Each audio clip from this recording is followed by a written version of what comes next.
पवित्र साधारणतंत्र दिवस अवसर में उपस्थित आम विद्यालय समस्त शिक्षक शिक्षयित्री सरकारी उच्च विद्यालय कुंभार धमणीर समस्त छात्र छात्री ग्रामवासी बुद्धिजीवी समस्त मोर 77तम साधारणतंत्र दिवस शुभेच्छा और शुभकामना। अत्यंत हर्ष उल्लास सहित आज पवित्र दिवस रे आमे श्रीरंगा पताका उड़ाई साधारणतंत्र दिवस पालन करने जाऊँ। प्रतिवर्ष आमे जनवरी 26 तारीख दिन आमर साधारणतंत्र दिवस आमे पालन करूँ।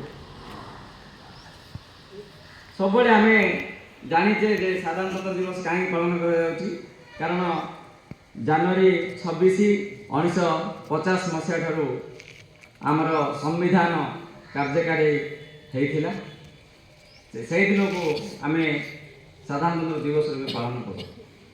किंतु या पछरे किसी रोचक कहानी तुम मैंने जान मु चाहूँगी आज रे पवित्र दिवस रे तुम मान सहित से रोचक कहानी टे कह 1947 मसीह अगस्ट 15 तारीख दिन भारत स्वाधीन होता एवं 1947 अगस्ट 15 तारीख को आम स्वाधीनता दिवस रूप पालन कर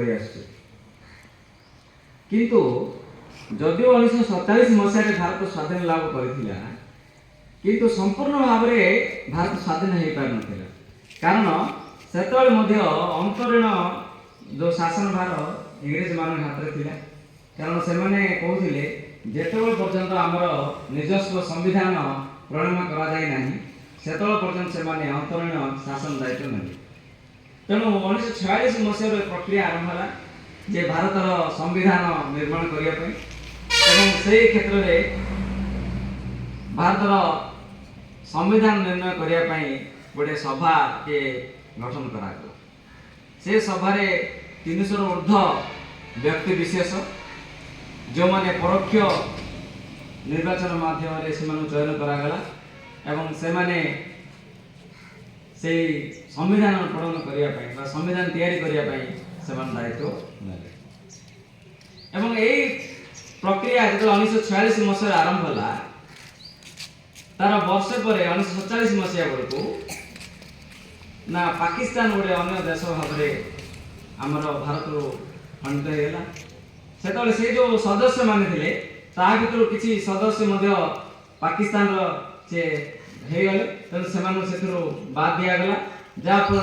288 व 270 पाखापाखि सदस्य रही एवं तार नेतृत्व आमर डॉक्टर बी.आर. अम्बेडकर आउ बी.एन. राव डॉक्टर राजेंद्र प्रसाद एभली किसी प्रमुख व्यक्ति विशेष तार दायित्व नहीं एवं से समय छात्र समिति गठन कराइला।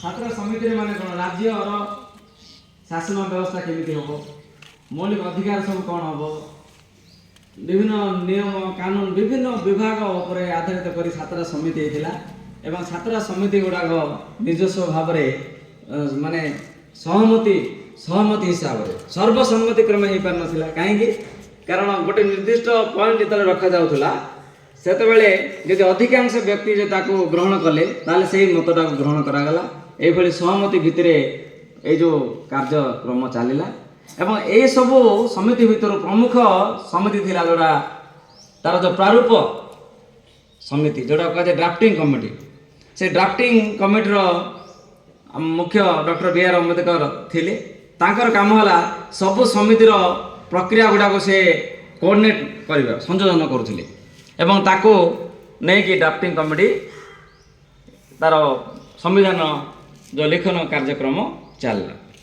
तो यही प्रक्रिया भितर 1949 मसीहा नवेम्बर 26 तारीख दिन संविधान संपूर्ण भाव में लेखा सरिला प्रस्तुति सरिला एवं ए प्रस्तुति रे एते सबू माने विभिन्न विषय वस्तु गुड़ा उल्लेख करागला एवं बहुत गुड़े जिन से भर्ती कर दिगला जहाँकि आमर विश्वर सबुठार बड़ संविधान भाव में तार रेकर्ड रखिपारा।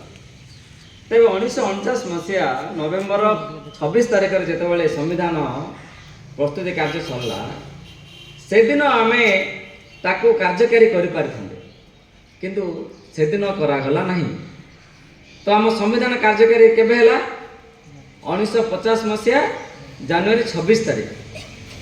तेरे जो 2 मास व्यवधान कहीं रहा 1949 नवेम्बर 26 तारिख दिन जदिव प्रस्तुति सरला से दिन ही आम कार्यकारी करदे कथा किंतु से दिन न करी 2 मास विलम्ब करागला।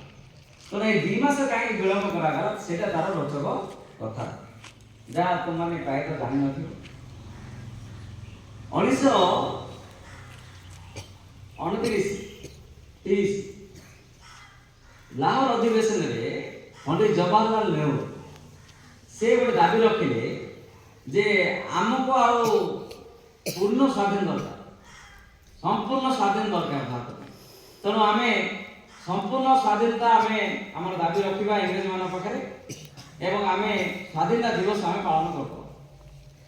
तो से जो कमिटी निष्पत्ति करागला जे आगामी एक देश प्रतिवर्ष शेष जो कांग्रेस अधिवेशन बसे तेणु 1929 डिसेम्बर मास बेलू ये प्रस्ताव आसला जे आम इंग्रेज मान पाखे आम संपूर्ण पूर्ण स्वराज आम दाबी रख से आलोचना करागला जे ना आम वर्ष आरंभ आम जनवरी मासर शेष रविवार दिन आम स्वाधीन भाव में आम घोषणा करवा एवं से दिन आम स्वाधीनता दिवस पालन कर एवं आधार कर वर्ष 1930 मसीहा जनवरी 26 तारिख जब कैलेंडर देख 1930 मसीहा जनवरी 26 तारिखटा आम रविवार शेष रविवार एवं से दिन स्वाधीनता भारत गोटे स्वाधीन देश बोलिकी कांग्रेस घोषणा करदेला एवं से दिन स्वाधीनता दिवस पालन कर जदिव इंग्रेज मान ग्रहण कर किंतु एमाने निज आड़ भारत स्वाधीनता भाव में दाबी रखिले एवं से इंग्रेज मान अधिक माने दाबी रखापी से घोषणा कले प्रति वर्ष आम जनवरी 26 स्वाधीनता दिवस पालन कर। 1930 मसीहा ठार प्रति वर्ष जनवरी 26 तारिख में स्वाधीनता दिवस पालन करा। तो जो 1947 मसीह अगस्ट 15 जो भारत आधिकारिक भाव में स्वाधीनता लाभ कला से वर्ष जनवरी 26 तारिख स्वाधीनता दिवस पालन कर। तेणु दीर्घ 20 वर्ष है जनवरी 26 को स्वाधीनता दिवस रूप पालन कांग्रेस कला कौन पाई से स्वाधीनता दिवस पालन करने भितर इंग्रेज मान भर गोटे दाबी रोकला आम स्वाधीन देश आम ग्रहण करूँ माने आम दाबी रखू। तेणु जो 1949 मसीहा नवेम्बर 26 तारिख जिते संविधान संपूर्ण भाव में प्रस्तुति होगला से दिन टाक जब आम कार्यकारी करें जो जनवरी 26 दीर्घ 20 वर्ष आम गोटे दिन को आम महत्व देकी पालन कर हठात तार से जो दिनटार गोटे गुरुत्व दिन है। तेणु पुणी थे निष्पत्ति करागला जे एटा तो नवेम्बर सरी आसला आ डिसेम्बर मसटे आ जनवरी मस आसीगले से जनवरी 26 जब आम कार्यकारी करदे ताहले आमर जो 20 वर्ष आम जो जनवरी 26 टाक आम गोटे स्वाधीनता दिवस भाव पालन करुले जहाँपे माने माने गोटे आभासी स्वाधीनता दिवस जो पालन कर आसते से दिन गोटे गुरुत्व बहन करने निष्पत्ति करागला 2 मास विलम्ब कर। तेणु से जनवरी 26 टाक आम संविधान कार्यकारी करागला एवं से दिन आनुष्ठानिक भाव में अधिकृत भाव में भारत एक सार्वभौम राष्ट्र भाव में विवेचित है एवं भारत निजर राष्ट्रपति और प्रधानमंत्री को से निर्वाचन करी आमर देशर स्वाधीन माने शासन भारत दिया। तेणु से जो दिवसटा प्रकृति में आम बहुत महान दिवस कारण से दिन आम सार्वभौम राष्ट्र हेले गणतंत्र राष्ट्र हेले एवं आम आम देश उपर कौन व्यक्तिर कौन बाह्य राष्ट्र अधिकार रहा नहीं आम शासन आम उपर रहा एवं जो संविधान से संविधान आमको सुरक्षा दिए से संविधान आमको न्याय दिए से संविधान आमको आम देशर ଏକ ସୁଦୃଢ଼ ନାଗରିକ ଗଠନ କରିବା ପାଇଁ ଆମକୁ ପ୍ରେରଣା ଦିଏ। ତେଣୁ ସେହି ସମ୍ବିଧାନ କାର୍ଯ୍ୟକାରୀ ହେଲା ଜାନୁଆରୀ 26, 1950 ମସିହାରେ ଏବଂ ସେହି ଦିନକୁ ଆମେ ସାଧାରଣତନ୍ତ୍ର ଦିବସ ରୂପେ ପାଳନ କରି ଆସୁଛୁ। ସେମିତି ଆଉ ଗୋଟେ ରୋଚକ କଥା ଯେ ଯେତେବେଳେ ଆମର ସମ୍ବିଧାନ ଲେଖାଯାଉଥିଲା ସେତେବେଳେ କେଉଁଥିରେ ଲେଖାଯାଉଥିଲା? ହାତରେ ଲେଖାଯାଉଥିଲା। ତାର ସେଇ ଯେଉଁ ସମ୍ବିଧାନ ଯେଉଁ ଅରିଜିନାଲ ସମ୍ବିଧାନର ଓଜନ 13 କିଲୋଗ୍ରାମ, 13 କିଲୋଗ୍ରାମର ପୁସ୍ତକ ହାତ ଲେଖା।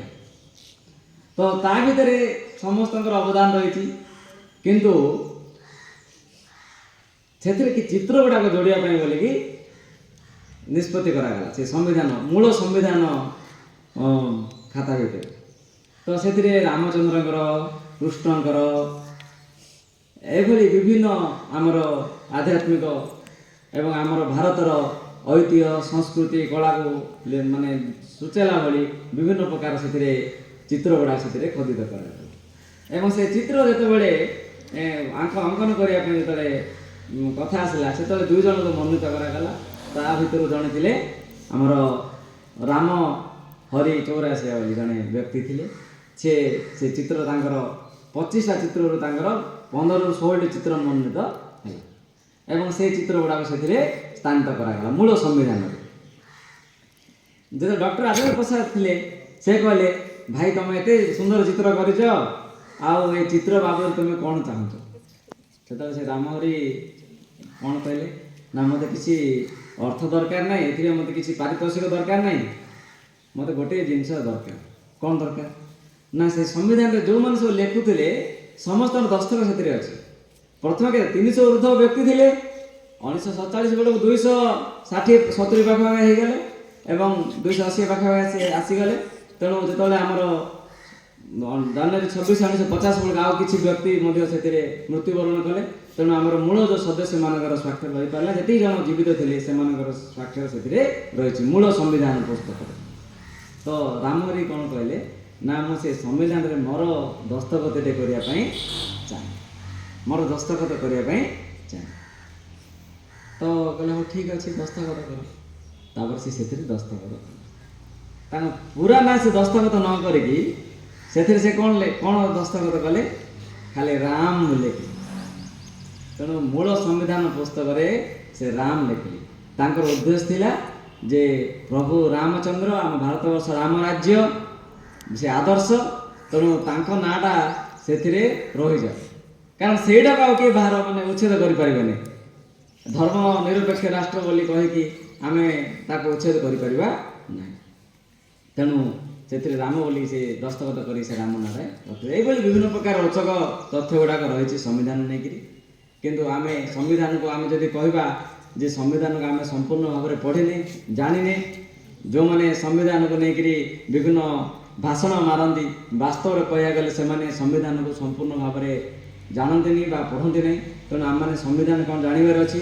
ସମ୍ବିଧାନ ଜାଣିଲେ ଆମେ ସବୁକିଛି ଜାଣିପାରିବା, ଆମର ମୌଳିକ ଅଧିକାର, ଆମର କର୍ତ୍ତବ୍ୟ ସଚେତନ ହୋଇପାରିବ ଏବଂ ସମ୍ବିଧାନ ଆମର ସୁରକ୍ଷା କବଚ। ଏବଂ ସମ୍ବିଧାନରେ ମଧ୍ୟ ଯେଉଁ ସମ୍ବିଧାନ ମୂଳ ସମ୍ବିଧାନ ଥିଲା ପର୍ଯ୍ୟାୟକ୍ରମେ ଆମର ଆବଶ୍ୟକତା ଅନୁସାରେ ମଧ୍ୟ ବିଭିନ୍ନ ଜିନିଷ ସେଥିରେ ସଂଯୋଗ କରାଯାଇଛି। କାରଣ 1947 ମସିହାର ଭାରତର ଚିତ୍ର ଆଉ ବର୍ତ୍ତମାନ 2026 ମସିହାର ଭାରତର ଚିତ୍ର ଭିତରେ ବହୁତ ଫରକ ରହିଛି। ସମୟାନୁକ୍ରମେ ବହୁତ ଆବଶ୍ୟକତା ବି ରହୁଛି। ତେଣୁ ସେହିସବୁ ଦୃଷ୍ଟିକୋଣରୁ ସମୟକ୍ରମେ ସମ୍ବିଧାନରେ ବିଭିନ୍ନ ଜିନିଷ ମଧ୍ୟ ସଂଯୋଗ କରାଯାଉଛି, କିନ୍ତୁ ତାର ମୂଳ ଯେଉଁ ପ୍ରାରୂପଟାକୁ କେବେ ମଧ୍ୟ ପରିବର୍ତ୍ତନ କରାଯାଏ ନାହିଁ। ତେଣୁ 1947 ମସିହାର ଯେଉଁ ଭାରତବର୍ଷ ଆଉ 2026 ମସିହାର ଭାରତବର୍ଷକୁ ଯଦି ଆମେ ତୁଳନା କରିବା ଆକାଶ ପାତାଳ ଫରକ। କାରଣ ସେତେବେଳେ ନେତା ସୁଭାଷ ଚନ୍ଦ୍ର ବୋଷ ଚାହିଁଥିଲେ ଯେ ଆମେ ଅଳି କରିକି ବା ବସି ପଡ଼ ପିଲେ ବସି ପଡ଼ ବସରେ ବସି ପଡ଼ ବସ। ଯେଉଁମାନଙ୍କୁ ଟିକେ ବନ୍ଦ କରିଲା